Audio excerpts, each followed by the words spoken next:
Mabisang panalangin ng may sakit, sa ngalan ng Ama, at ng Anak, at ng Espiritu Santo. Amen.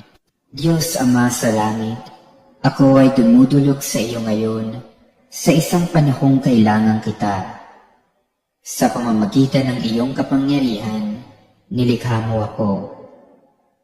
Sa bawat paghinga ko, tuwing umagang ako'y nagigising, at sa bawat sandali at oras ng aking buhay, ako ay nasa ilalim ng iyong kapangyarihan.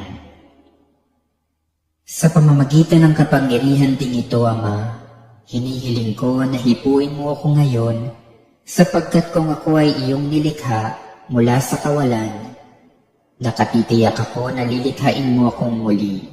Puspusin mo ako ng iyong banal na espiritu, upang sa pamamagitan niyo, ako ay gumaling. Tanggalin mo ang lahat ng bagay na hindi nararapat mapasa sa akin. Hilumin mo ang aking pagiging sugatan. Durugin mo at tunawin ang anumang bagay na walang pakinabang sa aking katawan. Buksan mo ang aking mga baradong ugat at muli mong ayusin ang mga nasirang bahagi nito na nakapagpapahinto ng malayang pagdaloy ng aking dugo. Tanggalin mo ang lahat ng pamamaga sa aking katawan at ang lahat ng impeksyon. Hayaan mong dumaloy sa aking buong katawan ang init ng iyong mapagpagaling na pagmamahal.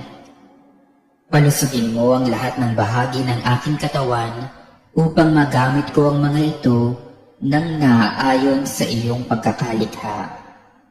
At sa lahat ng mga ito, Ama, ibalik mo ang kalusugan ng aking kaluluwa, puso at isipan, nang sa gayon ay mapaglingkuran kita sa nalalabing panahon pa ng aking buhay. Hinihiling ko ito sa pamamagitan ng mahal na Birhen Maria, tagapamagitan ng lahat ng biyaya, at ni Kristong aming Panginoong Diyos. Amen. Aba, Ginoong Maria, napupuno ka ng grasya, ang Panginoong Diyos ay sumasa iyo.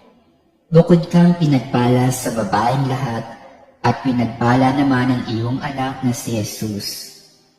Santa Maria, Ina ng Diyos, ipanalangin mo kaming makasalanan, ngayon at kung kami mamamatay. Amen. Sa ngalan ng Ama, at ng Anak, at ng Espiritu Santo. Amen.